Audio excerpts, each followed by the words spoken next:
It's about the conversation. Arrow.net, ARROE.net. We are unplugged and totally uncut with Dhonielle, Clayton, and Sonia Charaipotra. Good morning. I'm great. How are you? Absolutely fantastic.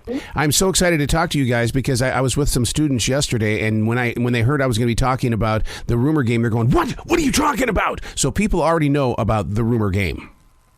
I love it.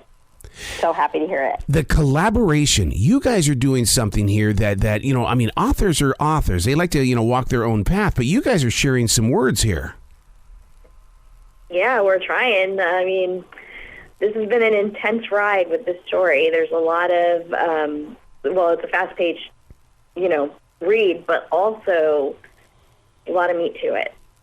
You bring up a really interesting point there, a fast-paced read. Is that the way it still is these days? Because when I was a kid in school, I mean, that's exactly what I wanted. I wanted something that so I could say, okay, that's one book. I read 125 books this year. And that's why I became a writer, because I was a teacher and I was watching my students sort of drown in the boring, right? And being assigned reading that didn't connect to their experience, nor did it have some of the conventions of genre, like a thriller pace or a mystery pace. And I really wanted to infuse really high interest reads with these kinds of conventions, because I believe that if we're going to try to help people build a relationship to literature, we need to meet them where they are. And a lot of teens are looking for things that mirror their life, looking for representation, looking to enjoy the things that they're reading, and then talk about the topics that are presented. I don't think they have to be one or the other. I think you can wrap the medicine in the mischief as well. And I think that's what we were trying to do here. It's just a thriller. It's just a mystery. You talk about mirroring. I mean, we're right there with Bryn. I mean, come on. The one rumor changes everything. And there's a lot of people that are going to be able to relate with that.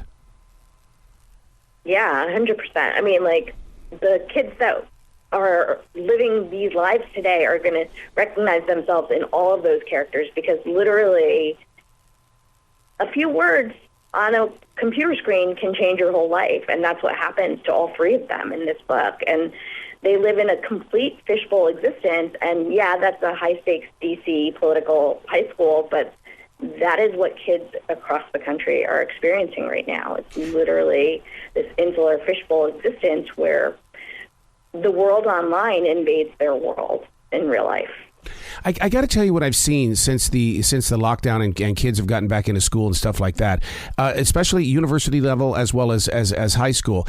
I'm seeing a lot of young adults picking up the pencil and writing. It's not all about that computer anymore. I don't know what happened during the lockdown, but I love the idea that they're writing in notebooks.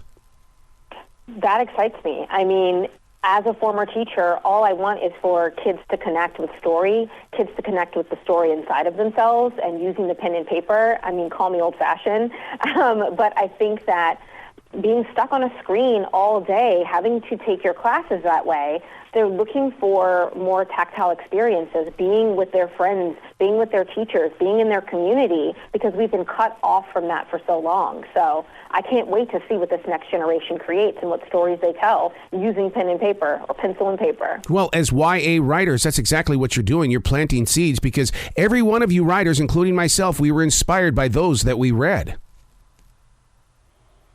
Yeah, I mean, I have a 8-year-old and a 12-year-old, and they've been consuming stories since pretty much the day they were born. My son, Shire, he's 8, and he always likes to tell people that he has written more books than Mama, and I think it's probably true. I mean, he's not lying. He's not. So where was it started when we brought in Cora? Because I mean, we all grew up in schools and stuff like that with the cheer captain and stuff like that, and a lot of people wanted to be on that cheer team, but you bring Cora forward. Yes. So Cora might be my favorite character, only because we don't get to see this kind of character. These are the girls that I grew up with. I'm from the D.C. area. I went to schools like these. She's a girl from a very important family with a lot of pressure, but she's also the cheer captain. She also is really good at organizing people and very charismatic and has her own skills. And I wanted to showcase that she's very complicated, and what we might think about a cheerleader on the outside could be very different when she has certain intersections, and she's got a whole inner life that influence the things that you don't see in her behavior. And she's not always perfect. And I wanted to show people and teenagers as they are versus how adults wish they would be. See, I can relate with that because as a teen, I was the hider. My world was fine as long as I was in my bedroom. I could do whatever I wanted in creativity, and I just didn't want to share it. Yeah, I feel like that's sort of Georgie in a lot of ways. She's starting to come into herself and navigate, like, firsthand this world that she's always sort of looked at from afar, and it clearly becomes a rough ride for her. So. Yeah, I mean, like, I think there's a lot of kids that are sort of looking from the outside in, and then when they get that taste of it, it's not what they expect. I wish I could have been a fly on the wall when you guys started talking about everyday issues, because the young adults are not, necessarily talking to their elders and stuff like that. But how did you decide? Were you looking at each other in the eyes on Zoom or in person when you started talking about social media, bullying, mental illness, and more things? Because that's a decision you guys have to make as a writer, because once it's set free, it's out there. Right. I think just linking on what we were seeing happening on the internet and with teens. We were going to schools and doing school visits way before the pandemic and watching how kids were interacting. And we thought, hey, there's a conversation to be had here.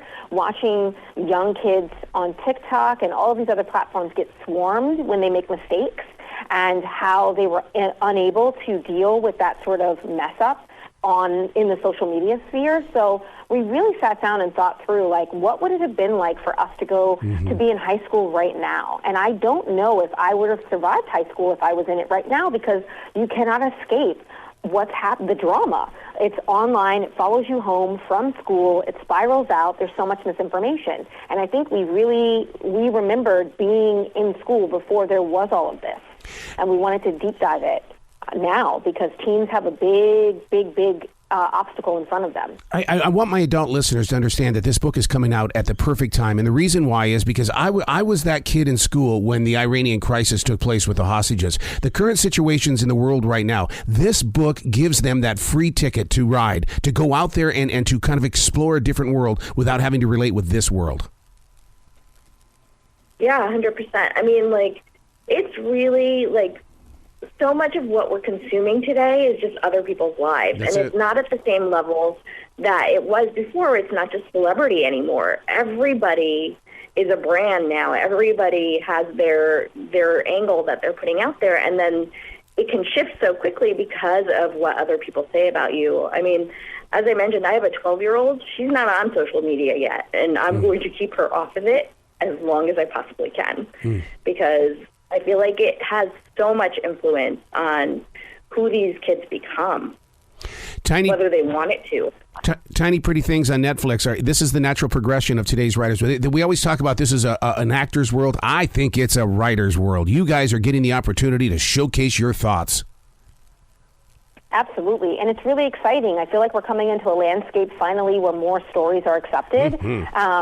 And where more writers are invited to the table to tell stories that grow out of their experience. And I just think that hopefully it keeps spreading, and we're inviting more people in, because that's what makes books great. That's what will help Hollywood be even greater. We're making different material to be consumed. So it's a really exciting time to be writing for this age group. Absolutely. You got to come back to this show anytime in the future, you two. The door is always going to be open for you.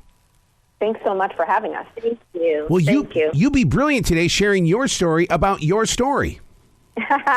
Thank you so much.